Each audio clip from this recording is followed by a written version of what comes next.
Good morning. Good morning. It gets mad at me if I'm late, and I was late by a minute, and I apologize. I've hit the record button, and I need to check my microphone to see if it's working, and if it's not, oh, it is working. We're in good shape. So, how are you this morning? It is the 26th of January, Wednesday. Did you sleep okay? Is everything good?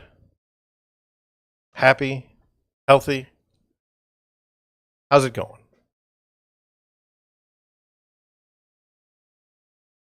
I'm awake.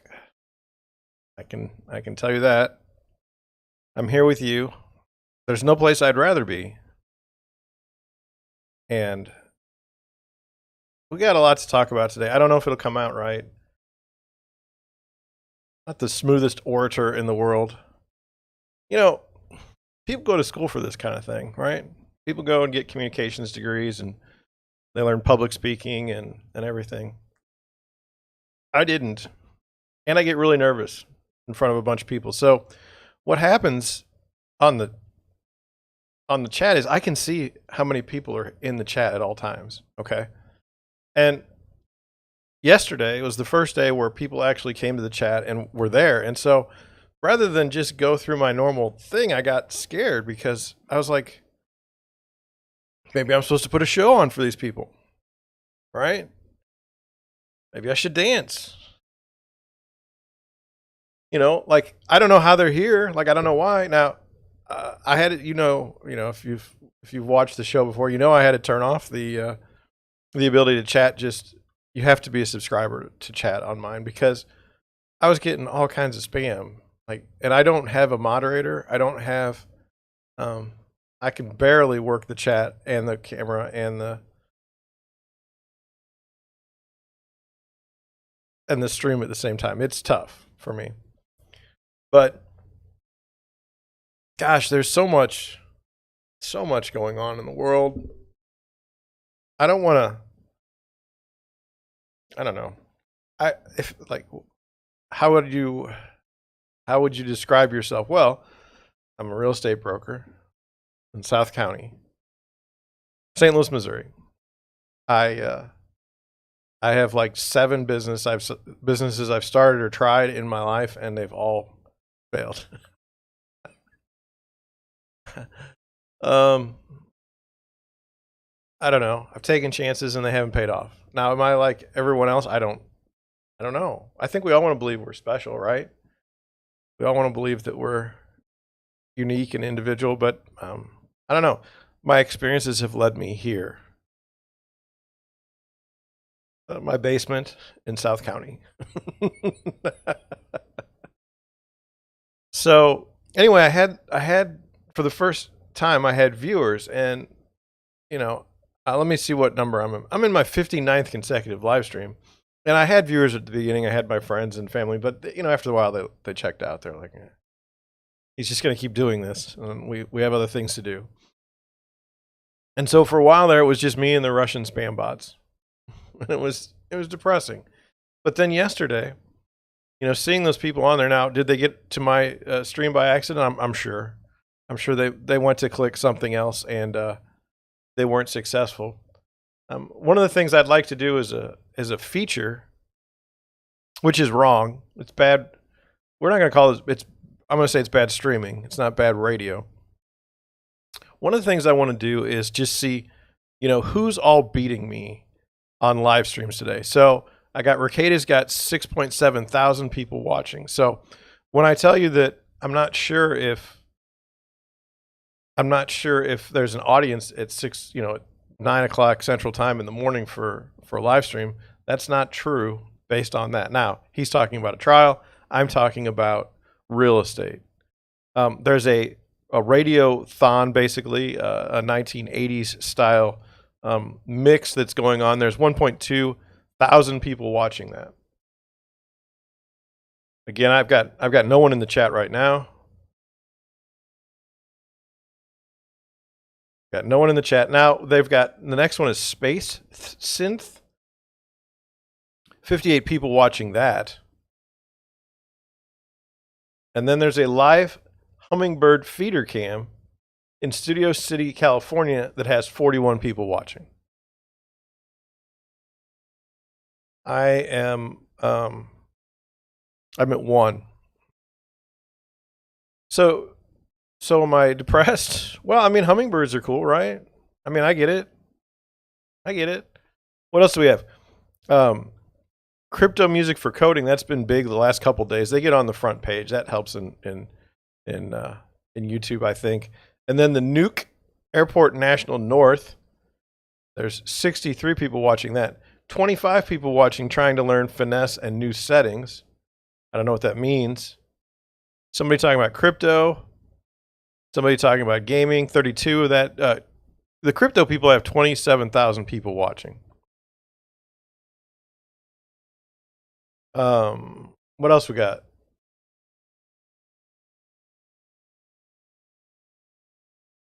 I don't know who these people are, and they probably don't know who I am, and that's why it doesn't go well. There's 15 people watching a live pet sim giveaway. 426 people watching Fruits War in real life. A lot of crypto stuff. A monkey got attacked. That's 37 people watching that.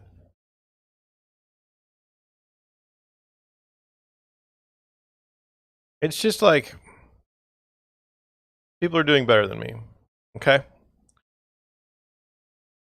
Isla Sama wants you to see this. Has got 78 people watching. I don't even know what my girls' problems with long nails, wearing the longest nails for 24 hours, and they've got 2,000 views. Various cars moving and falling into the water has 33 views. 33 people watching right now. Here we go. A midnight sesh. They have 2 people watching. That makes me feel good.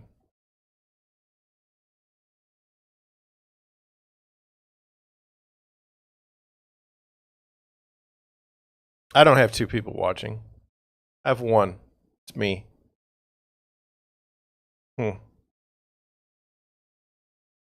Interesting. So anyway, yeah, not doing real well in the search. What do I need to do to be better at it?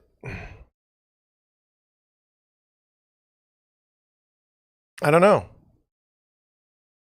know. I think like part of me says, if you did know, you would do it. And so we are recording. It's 7 minutes in. Last night I got a call from my cousin. I have not spoken with my cousin maybe in a year or 2, but honestly, whenever we talk, it's like he never left the room. It's pretty impressive. And so we were going over things, and it was a good call. I had posted on Facebook that there were the top 26 restaurants in St. Louis, and I'd been to none of them. Which it just kind of shows you where I'm at. I like to go to the restaurants that I like to go to because I've been to them probably for 20 years. We have Pietro's down the street. The average age of the customer at Pietro's must be 65. Okay. But I've been going there since I was a kid, like 10 or 11 years old. That was 30 years ago. It's still there. Still putting out good food. I love it there. I can't help it. You say, John, why don't you go to one of these new restaurants, like one that just opened yesterday? They have like aioli and stuff. I don't want aioli and stuff. I don't want a steak sandwich from Pietro's. Burn special. It's fantastic. It's a roll with steak, sliced, garlic and cheese, and then fries. I normally get the fries. You could get a white pasta or red pasta. I would never get a red pasta on purpose. That'd be. Ugh. So anyway, that's what I do. There's another place, Biggie's. It used to be open like way back in the day, and then it closed, and then now it's open with different people, I think, different name. They have been hit hard by the coronavirus pandemic, I think, because now they're only opened from Wednesday to Sunday. They stopped being open Monday and Tuesday. That's depressing, but we go there. Then there's Stacked, which is a place in Carondelet, which is, fantastic because there's very little in Carondelet. Not as an offense, but it's just, I don't know. Not on people's list of places, I would say, that hang out in St. Louis. So you go there and they have burgers, and I like the burger there. Last 2 times we've been there, it's been a little bit dicey. Again, I think most restaurateurs are struggling with the Rona. And so,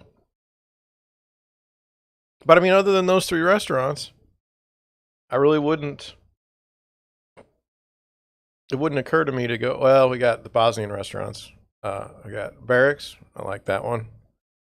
I really like Taste of Bosnia. I went there once, but it was good. And then there's Balkan Treat Box, but it's a mix of things, and I don't like to be mixed. But they were on the list. And so had I just gone there, I'd have been set. My soda, I mean, really, really hard-hitting stuff today. My soda, last night we got Chick-fil-A, and I got the ice, and I put it in my drink, and it's still in there this morning. It's kind of watered down. I don't really like it, but I don't like to waste soda. It's a weird thing. So, what was up with yesterday? Was it the search terms, or was it the terms that I put in my live stream? Like, why were people watching my stream? What was different about yesterday? Nobody subscribed. I don't know. Let's get into some articles. Maybe I'm jumping ahead, and maybe we'll not make it to where I need to make it today. But let's just take a look. I like the Google search trends, and certainly we have one here. That's fine. Use all the cookies you want. A glitch on the Marc Jacobs website allowed customers to purchase handbags for free. Well, that seems interesting. This had 50,000 searches, I think, on Google yesterday. Yeah. And then it says customers later had their orders canceled. So this is a story about what? A website glitch, basically. It says shoppers temporarily secured Marc Jacobs handbags at 100% discount on Tuesday. According to due to an online glitch, the Wall Street Journal reported one shopper told the publication she thought the Marc Jacobs Year of the Tiger mini jackered tote bag. Oh, she bought it. I'm sorry, not thought it. When she reached the checkout, the brand had automatically applied a discount for the bag's entire price. It crashed several times while I was on the website, but eventually I was able to put the bag that I wanted to into my cart. And she had made the purchase after seeing a post informing people about the glitch in a Facebook group dedicated to luxury items.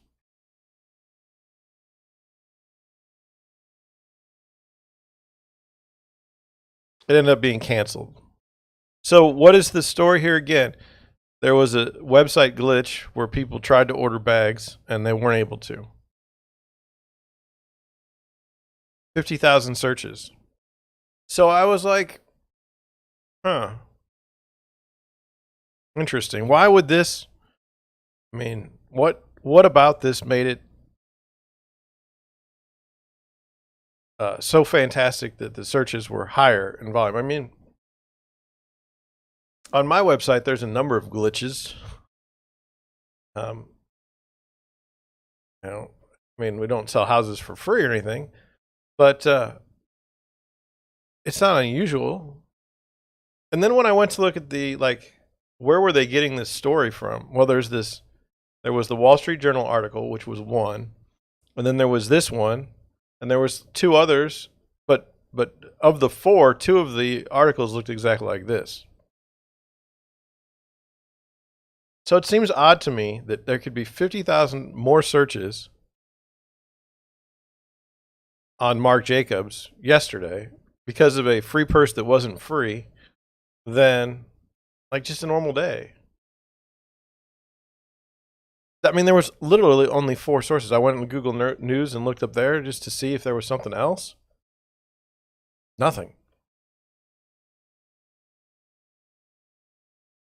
So, why is that newsworthy? Why is that search-worthy? I mean, I'm talking about it because it showed up in the Google Trends. I know nothing about Marc Jacobs. Apparently, I did check on Wikipedia, has 260 stores. So, I mean, other people know about Marc Jacobs, but I don't go to the mall if these are in the mall. Try to avoid the mall at all possible costs. I have a wife now, and she goes shopping for me if I need something.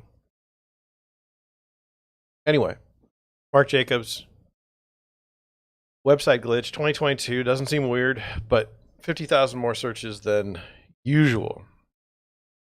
Now, the next topic that I want to get to is maybe more controversial. Maybe it's more controversial.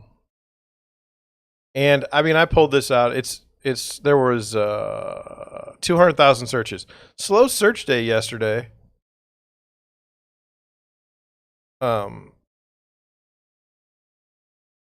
Slow search day. The top had like 200,000 searches. There was a couple with that, and then it dropped really quick down to 50, which is where Marc Jacobs was. And maybe that's why it was so high, is because there was so little news yesterday that people were searching for. But anyway, I wanted to go over this because I think it's a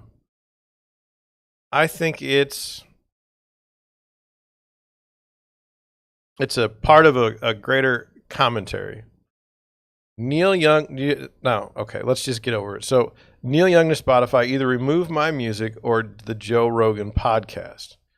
And it said Neil Young has threatened to pull his music from the Spotify streaming service in protest of its relationship with podcaster Joe Rogan, who the prolific singer-songwriter accuses of spreading misinformation. So the singer-songwriter has accused this Joe Rogan of this.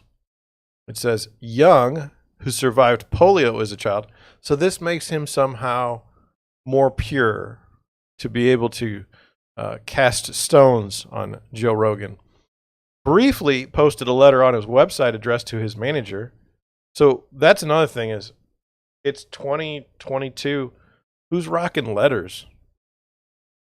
And then how did you post it on your website? I feel like Neil Young, I believe he's 75 years old. I just don't feel like he's the one posting a letter on his website. It says addressed to his manager and his record label, Warner Music Group, demanding that Spotify no longer carry his music. And then it says the letter was later deleted. So did he do that? What website program is he using, like a Wix or Squarespace or what? How is Neil Young using the website to put the letter on there? And then it says, I want you to let Spotify know immediately today that I want all my music off their platform. They can have Rogan or Young, not both. Young wrote in the letter, according to the Wall Street Journal. Wall Street Journal had a big day yesterday. They had this. They had the Marc Jacobs thing. Oh, he's 76. He says, I'm doing this because Spotify is spreading fake information about vaccines, potentially causing death to those who believe the disinformation being spread by them. The newspaper quoted Young, who's 76, as writing. Rogan is 54. They go into who he is. Is a top-rated podcast on Spotify, which has exclusive rights to the program. As of Tuesday, it says Young's music, including the songs such as Heart of Gold, Rocking in the Free World, and Old Man, was still available on the service.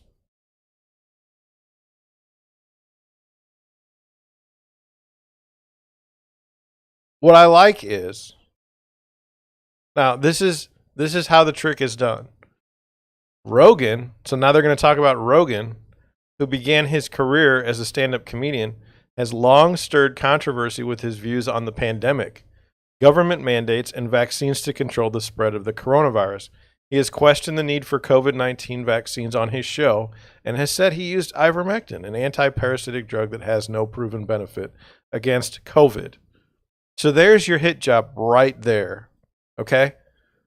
What are we going to talk about Neil Young? What has Neil Young done in his 76 years in life? Has he always been perfect? Has he done everything according to the book at all times?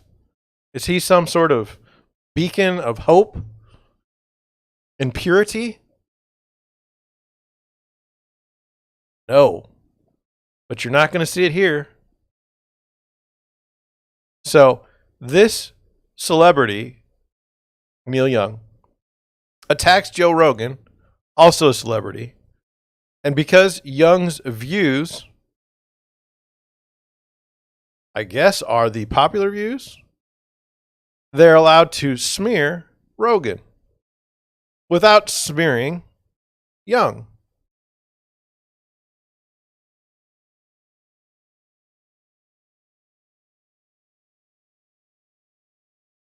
Then it says earlier this month, 270 scientists and medical professionals, some of which were veterinarians and graduate researchers, signed an open letter to Spotify to take action against Rogan.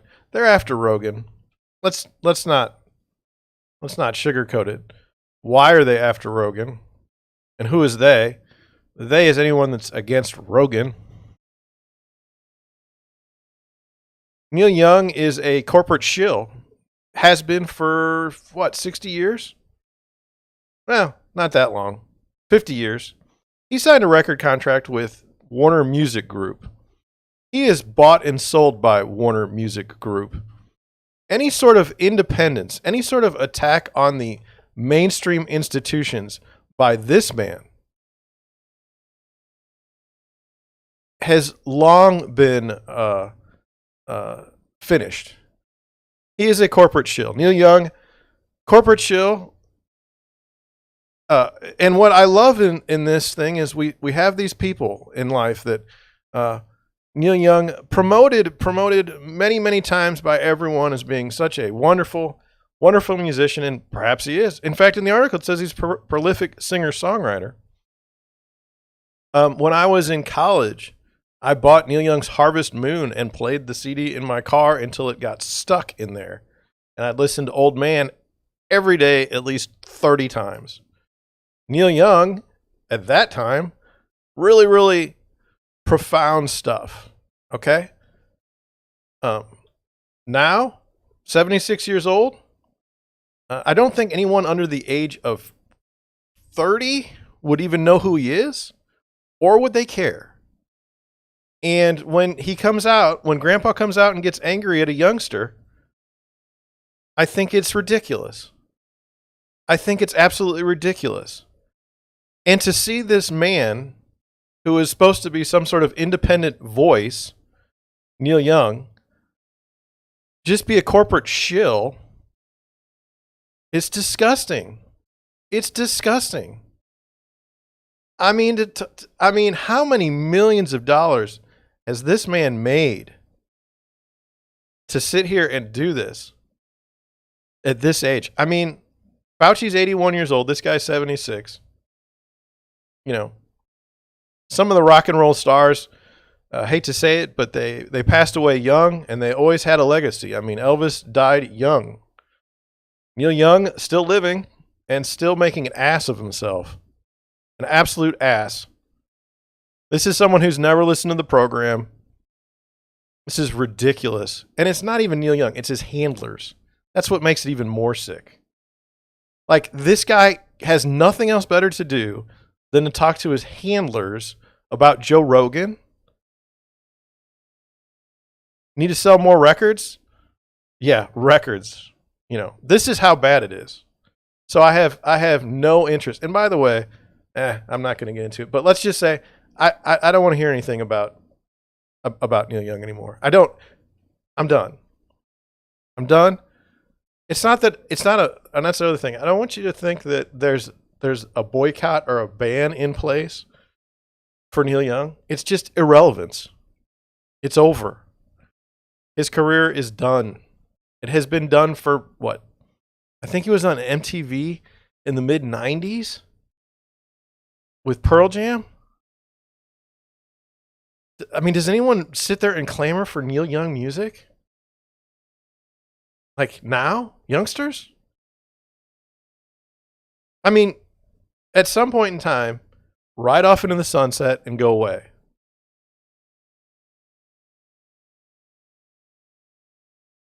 Tell me I'm wrong. Come here. Would you trust Neil Young? Like, have you seen Neil Young? Would you trust him with any medical information at all? So for him to go after Rogan for medical disinformation, I don't want to. What is Neil Young doing for his health? I mean, I really don't want to hear it. It's so bizarre to me. And you say, well, how else is he going to sell his digital products? How else is he going to sell his music? He has to be controversial. But when you're a corporate shill, you're not controversial. You're not controversial at all. Who are you fighting for here? I mean, when is the last time Neil Young has had to, scrounge for food or anything? Has he been to a grocery store? Or does he have someone else go do that for him? Has he had to clean his house? Or does he have someone else go do that for him? I mean, is Neil Young one of my people? Does he have to worry about bills every month?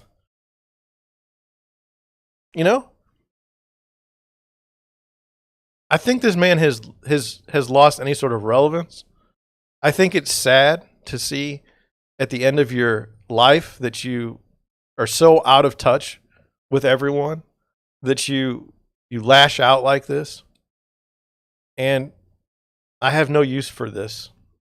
This is like, here's one of like, this is one of the things we've learned is you never put your faith in people because they'll always let you down. And certainly this ham-handed attempt to attack another celebrity, and then, you know what?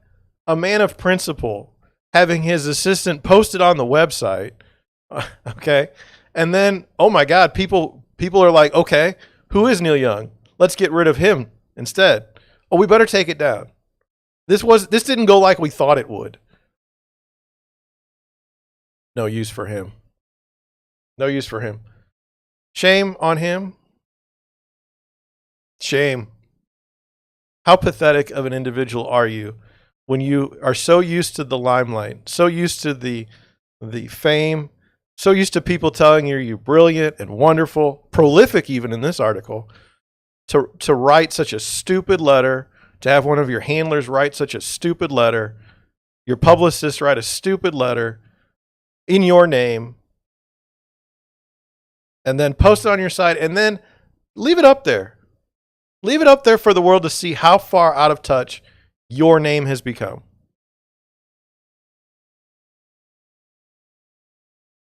Done with Neil Young. Now, does that make me a bad person that I flame Neil Young? Maybe. But you know what? Problem with the world is people like that. Can't just take his money and go away. Has to stay in the fight.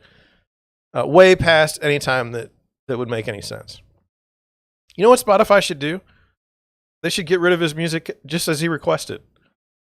Because who among Spotify's audience is listening to Neil Young? Like, what is Spotify's target range of people, like their age demographic? And what is the age demographic for Neil Young? And by the way, long career on his own, like what, 4 songs maybe? Okay. All right. That's in a larger sense. This is the problem that I see in the tech marketplace. And it's not a criticism, but I'm on Twitter. Twitter routinely throws people off their platform. Okay. Where do you go after Twitter? Well, no, there's nothing like Twitter. There's these other things that start off like Twitter, and then there's never a critical mass, so it never makes it.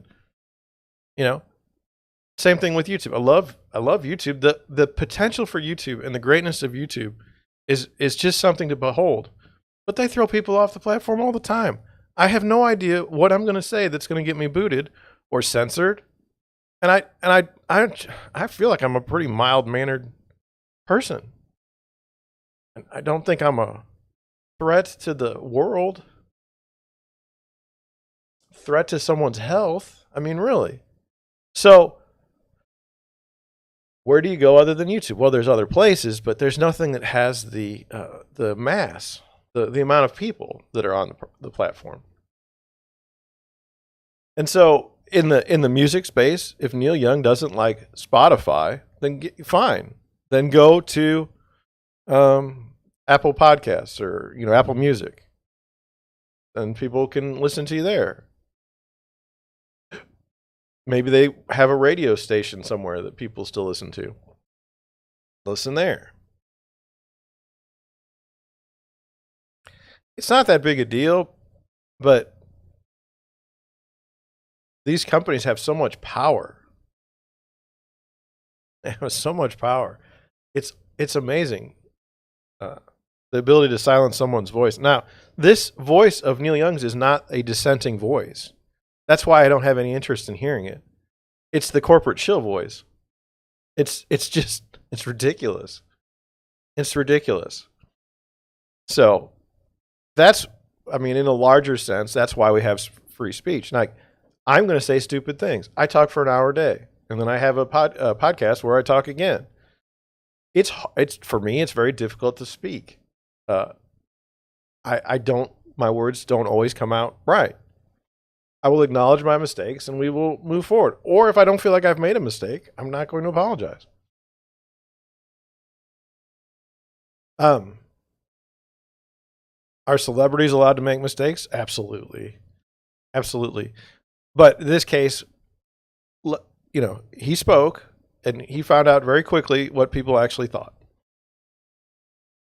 So I think that's a good thing. I think that's why we have free speech. And if he wants to clarify his comments, it's a very dicey thing in public relations. He could just dig a deeper hole for himself, or he could perhaps redeem himself. I don't like this idea of cancel culture, because I think that there's this path to redemption. Okay, but it's gone. It doesn't exist anymore. And when we talk about cancel culture, this like new thing, Jimmy the Greek in the 70s canceled. So it's not something new. But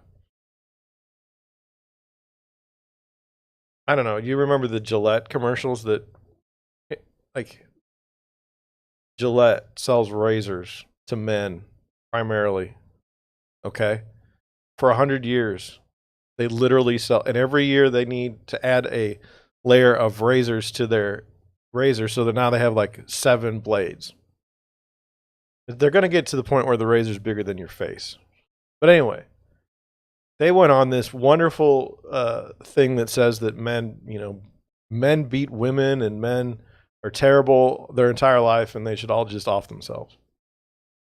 Like, that was, someone proposed that ad and Gillette said, let's run with it.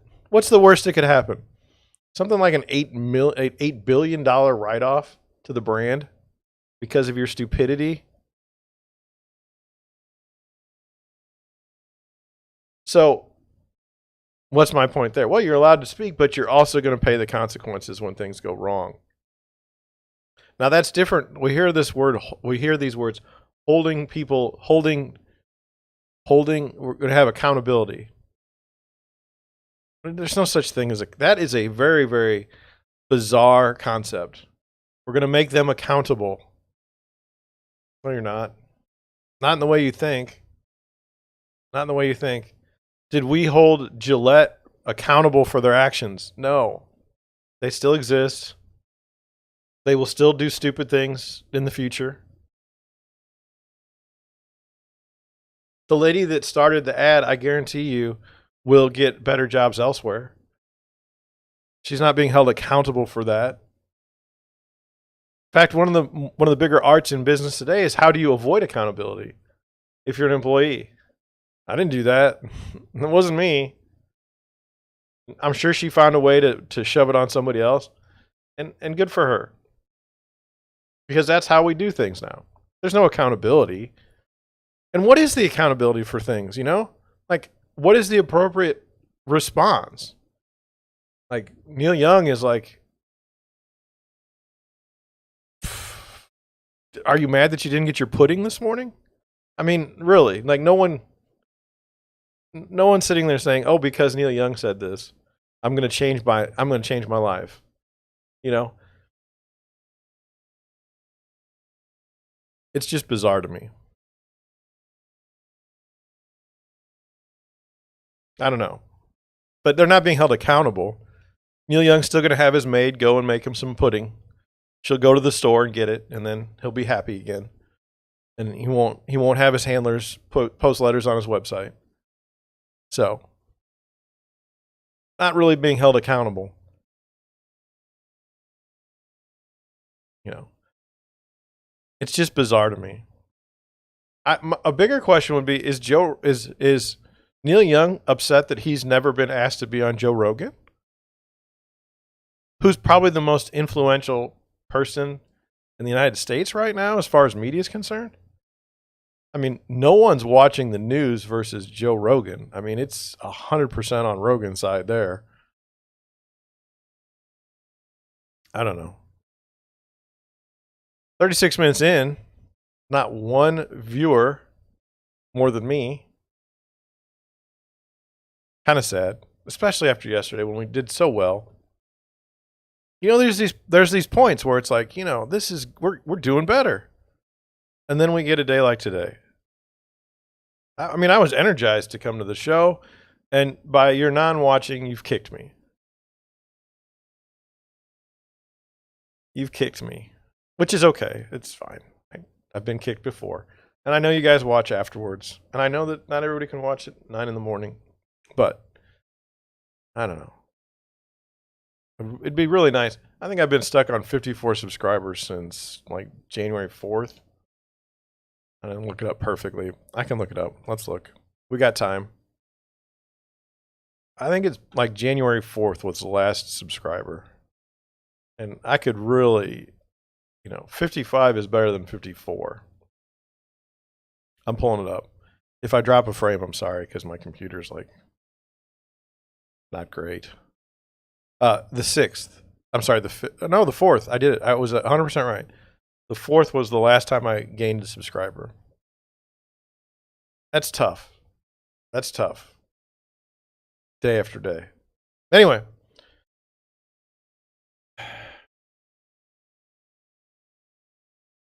Let's get into the luxury homes available in Raleigh, North Carolina right now. Put you over there. Now, a little weird thing about Raleigh is because there's like a lot of new construction and I don't want to do new construction. So we've got the first one and the second one are priced the same.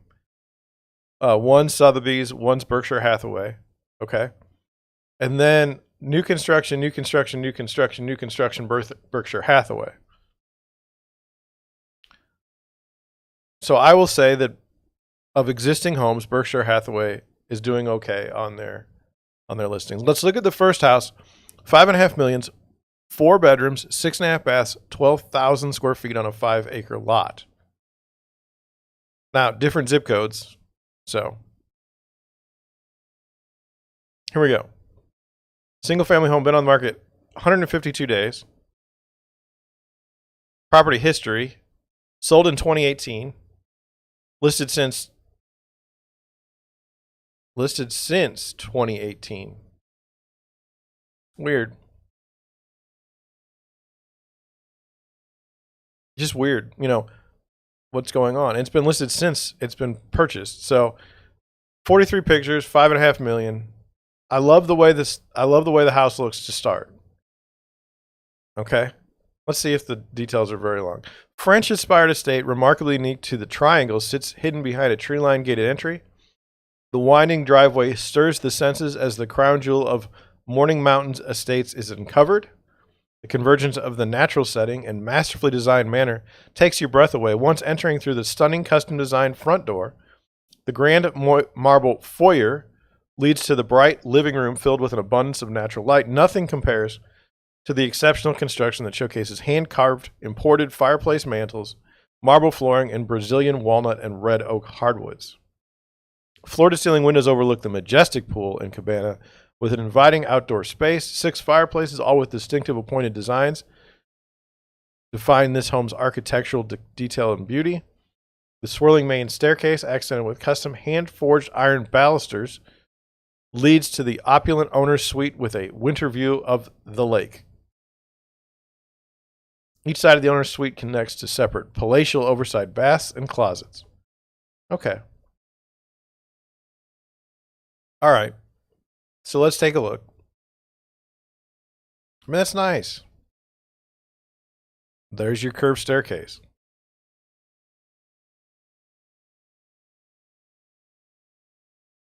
You know, built in 2005, but these chandeliers tell me that it's from the 80s. So that's kind of strange.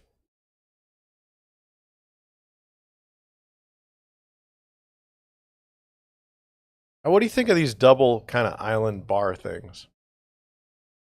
I'm just asking.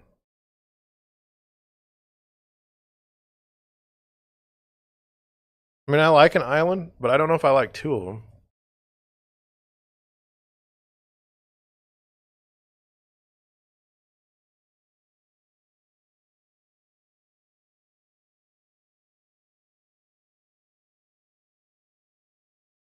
House is vacant.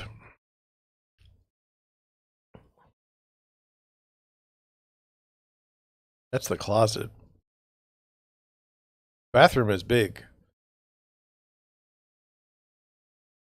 And then there's just this room with furniture. And this is a separate like kitchen area upstairs.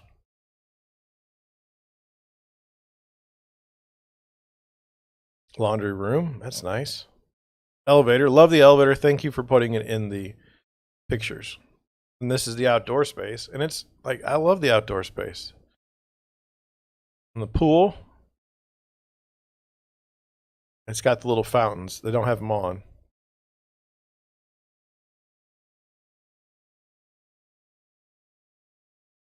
I mean, it's nice.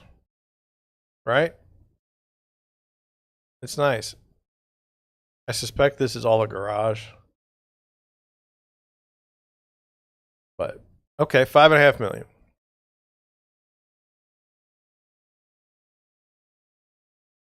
This is also $5.5 million. Different zip code. 6 bedrooms, 7.5 baths, 20,000 square feet on a 1.8 acre lot. Let's just say 2 acres. So you're getting 8,000 more square feet than the house that's the same price. You get less land area. Built in 2000, 411 days on the market. Very short description. Picturesque inside and out, this stunning estate nestled in a lavish setting reflects the owner's talent and sophisticated attention to details and marvelous design. The elegant entry welcomes with delight to soaring ceilings, oversized windows streaming with natural light in a home featuring extensive use of impressive woods and stone, along with a chef's kitchen, marvelous master suite, exquisite formals, handsome library, 5-car garage, elevator, and expansive areas for grand scale entertaining. Been on the market 411 days.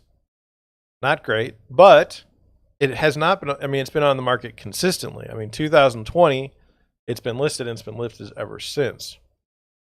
30 pictures, 5 million, 5.5.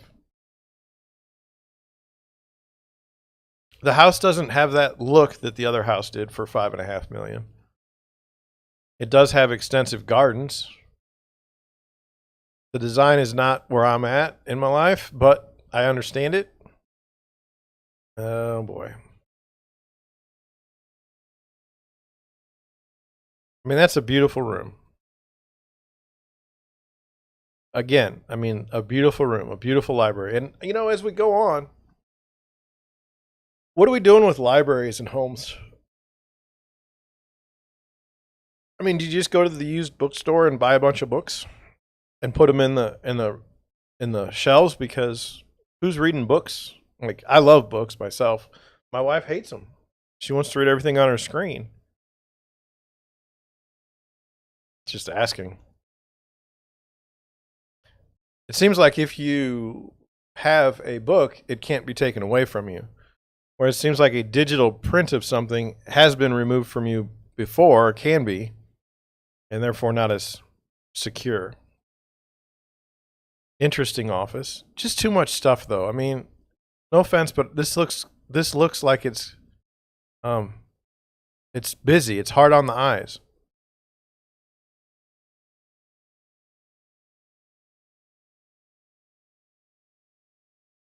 Too much stuff. There's your wine cellar, workout room. I mean, I didn't see a pool. I don't know. That seems like it's a bit much compared to the other home. No offense. I went in with an open mind. Let's look at this house. 3.1 million, 6 bedrooms, 6.5 baths, 8,000 square feet. So much smaller. Much smaller. 509 days on the market. 2008, built in 2008. Property history. It was listed in 2020 and it's just been on the market. Right off the highway.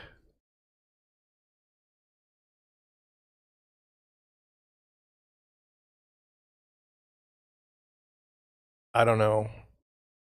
There's the elevator, I think.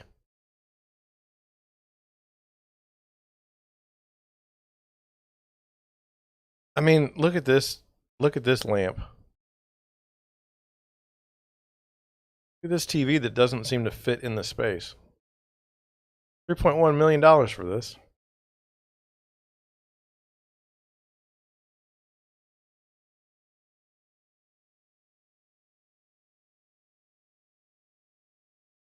I mean, seriously.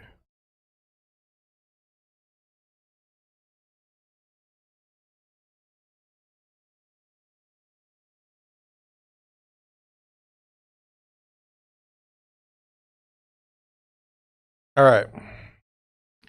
So, I'm not allowed to, how should I say this? I'm not allowed to list properties that are more than $1 million because no one asked me. But when I do list houses, they have to, the pictures have to be pretty good. If we're gonna try and sell the house, we gotta kind of do things for the listing that look good. And if that means telling the sellers things they don't want to hear, that's what we have to do. They want to choose someone else and have them tell them that their house doesn't need any staging or any work at all. Go with that person. It's okay. It's okay.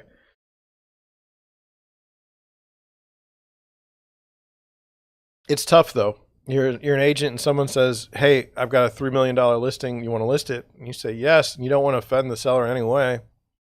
I suspect that's what happens. Or you tell the seller, "Hey, these are the things you need to do," and they say, "Okay, we're not doing any of them." But that house needs some work for the listing to make it. No offense. So the other thing is how do you hold a listing for 500 days? I mean, just for fun and games, like I will, as a policy, every Friday talk to my buyers or talk to my sellers, and if I've got anything listed, and say, "Look, this is how many people have gone through the house. This is what I'm seeing. We should either change the price or we should leave the price as it is." Those are our two options. That's every week. I can't do the math in my head, but let's just say 50 times a year. Let's just say maybe 70 times this agent should have gone to this seller and said, "This is what I'm seeing in the marketplace. This is what we should do." But maybe they're not that interested in selling the house. That's the other issue is, are you just listing it to list it? Are you just wasting everyone's time? That's okay. I mean, this business isn't perfect, okay? From the outside, it seems like everything is perfect, It seems like buyer wants to buy a house, buyer goes and gets a mortgage, gets approved for a mortgage. Buyer finds the first house they love and they fall in love with it and they get the house and everything's goes happy ever after. And that's not been my experience. It's more like buyer thinks about buying a house, starts the search, quits, gets a mortgage approval. Mortgage approval runs out, haven't looked at any houses, decide to look at houses, loses their job, gets another job, back on the hunt, puts in an offer rejected, sadness, wait a week or two, look again, spend two years looking at a house, and then decide that, you know what, they'll just stay where they are. Much different than the narrative. Much different than the narrative. On the selling side, I think I'll list my house today. Oh, you want me to do stuff to it? No, I don't think I'll do that. You can list it, though. Doesn't sell. Well, the agent's terrible. It's the agent's fault. Why didn't you sell this house? I don't know if there's any other businesses where the reality of the business and what you perceive the business to be are two different things. Most people think we just sit back and collect checks. Like, that's what I do every day. Like, first of all, I've never even seen a check for any of my commissions because the funds are wired. And second of all, it's not like they come every day. For the vast majority of agents. Now, some, they do well. Anyway. Thought this was an interesting article. It's from Redfin. You know what I think about Redfin? I think their marketing through data is the best in the country, in the United States. And I think it's the best in the space of real estate. Reality does nothing to help their franchises. They have no data that they produce, which is stupid. Free advertising. People like me pick these articles up all the time. Reality, nothing. Keller Williams. I mean, these guys have enough money they could do this, okay? Or girls. I don't want to be sexist about who's running the show. Whoever's running the show has money to do this. But here, Redfin, a discount brokerage, is able to produce this kind of data and get it in the news, weekly, if not daily. And you're sitting around, getting in the news for other reasons. Let's go over the article. It says, "Are we in a housing bubble? Homebuyers say yes. Redfin expert says no." Okay. It says, historically fast, this is just the synopsis, fast home price growth has homebuyers and sellers worried about the market and has become detached from reality. But Redfin's chief economist says rising mortgage rates and buyers who can afford their homes are preventing a bubble. Now, a couple things. One, if Redfin's economist is totally wrong, we talk about accountability, they'll be fine. Because no one's going to sit back and remember this article. No one's going to search for the article if things go south. Okay? The second thing, what is reality? In the sense, if everyone believes something is so, is it then so? Can this cause issues? And that's kind of where I'm at. If everyone believes that there's a bubble and everyone finally sees the sign that the bubble has popped, then will that psychology in itself cause the market to be different? It says more than three quarters of home buyers and sellers believe there's a housing price bubble in the area where they live. Meanwhile, 44% of real estate agents believe there's a housing bubble in the market where they work. Now, of these 44% of the agents, who were you talking to? Were you talking to people that were doing business during 2007, 2006, or are these just new agents? And then it says, the former is from our Redfin Commission survey of 1,500 U.S. residents who are planning to buy or sell a home in the next 12 months. Let's just assume, which is always bad, that they're legitimate with their data collection, okay? It says 3 of 4 buyers and sellers believe there's a bubble. Do you think there's currently a bubble in housing prices? Home buyers, sellers say 77% say yes. Real estate agents say no. And then I think this is a very instructive thing to do. I think this is good.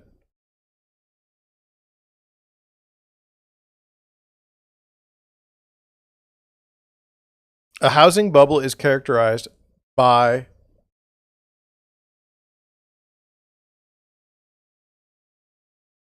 I'm going to do something.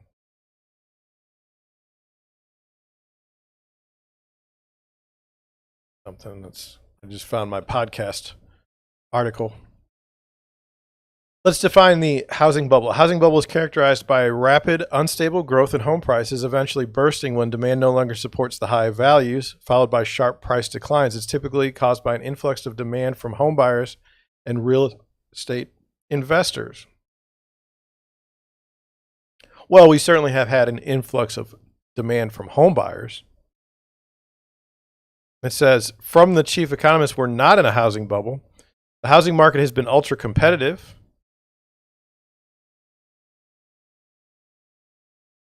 Home buyers and sellers are rightfully concerned about how fast prices are rising, especially those who remember the housing market crash during the Great Recession. If this rate of price growth were to continue for another year, I would be worried about a bubble too, but I predict home price growth will slow significantly. Home price growth. That doesn't mean it's not going to be difficult for you to get a home. What we're going through right now is closer to a ripple in the water than a bubble. Mortgage rates are already going up, which will likely stabilize demand and reduce risk of a bubble that could burst. My remembrance of the 2007 debacle was they raised interest rates, and the people that were on adjustable rate mortgages couldn't pay. Tell me I'm wrong. I mean, I could be. Put it in the comment section.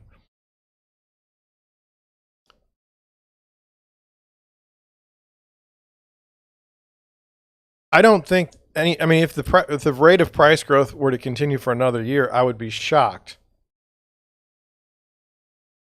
I mean, you can only go so high. Average 30-year mortgage interest rates have already risen. Inflation also reduces the risk of a housing bubble. With the prices of goods and services significantly higher than they were a year ago, people have less disposable income to put into the housing market. See, that doesn't make me feel good about that. I think inflation is the most evil thing you can have in a country. I really do. Inflation will destroy a country so fast. Look at Venezuela.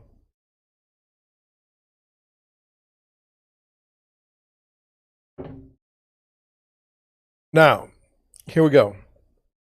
The pandemic-driven housing boom is fundamentally different from that of the mid-2000s, when loose lending criteria allowed many homebuyers to take out mortgages they couldn't afford.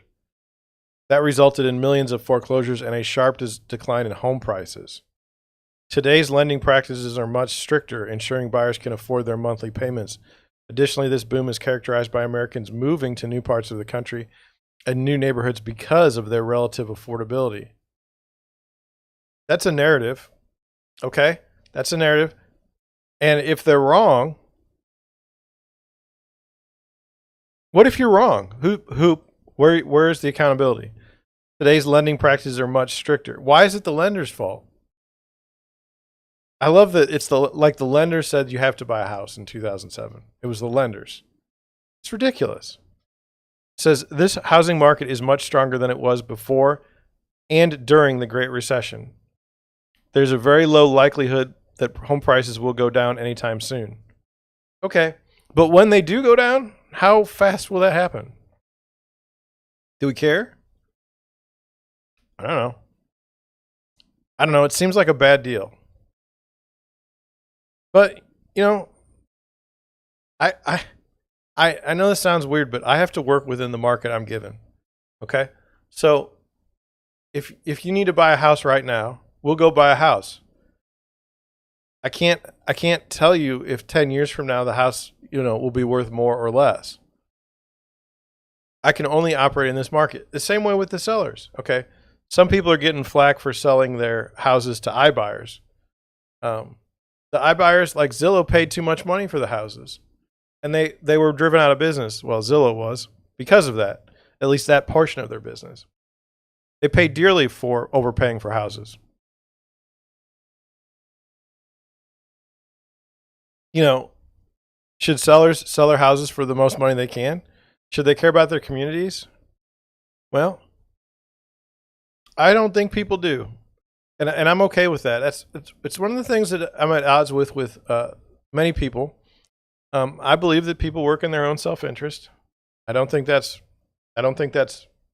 wrong, and I don't think it lacks virtue. I feel like if you took care of yourself, if everyone took care of themselves, the world would be a better place. But people don't. People don't believe that. some people are virtuous in the sense that they believe that they believe that that people work for other people's best interests all the time instead of their own, or that you should. I don't know. Sell it for what you can, and that's where I'm at. Is so somebody calls me, we look at the comps, put it at that price, put it at the price. If it doesn't sell, we'll work on it. But I just don't know what the future holds for anybody. I mean, I didn't know there was going to be a worldwide pandemic. I didn't know what the response to the pandemic would be. I didn't know these things, and I don't. I mean, some of you could have talked about SARS in the past. I mean, I get it, but I don't think it was that high on people's list of things to worry about. It's very interesting. So, what I would tell people that are buying homes, I think those are the people that are most concerned. Let's assume that these are people that are first-time home buyers. And I think what I would tell them is if you're planning on staying in your home for 5 years or more, go for it. Okay? Buy a house, though, that you can enjoy. Like, don't buy a house and settle in the sense that, like, say you want a 2-car garage. Don't buy a house with a 1-car garage and say you're going to move up to a better house later. Get a house with a 2-car garage. You need 3 bedrooms. You're anticipating someone joining your family. Don't buy a 2-bedroom home and then say, "Oh, we need to move in a year or 2." I mean, that's the way. That's the only way I know you can protect yourself. You have the house you buy has to be one in which you will be able to live in for some amount of time.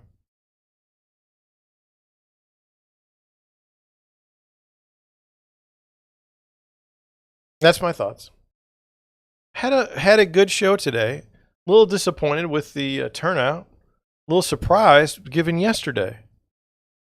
I really thought we were on a roll. I thought we had made the big time, to be honest. And to sit here and see the situation, I know that I don't feel like it's my comments that are turning people off. I just think, what I was saying is, you don't know what to expect from me. You don't know who I am versus someone else. And I mean, there's trucks going into water, cars going into water on another channel, and there's hummingbirds to be watched in California at a feeder. So I get it. And we'll just have to do better. With that, I'm going to head out. I do have an idea for a podcast. I got it while we were on this show. So, and by the way, on these live streams, I know people watch them afterwards. Feel free to put something in the comments. I always respond to comments, even if they're, terrible. I'm okay. I'll be all right. I'm a big boy. I can handle some criticism. I can also, one woman put down that I had nice eyes. So thank you. All right. Have a good day. It is Wednesday. I will see you tomorrow, same time. I'm going to show a house tonight, and we'll talk about what I saw when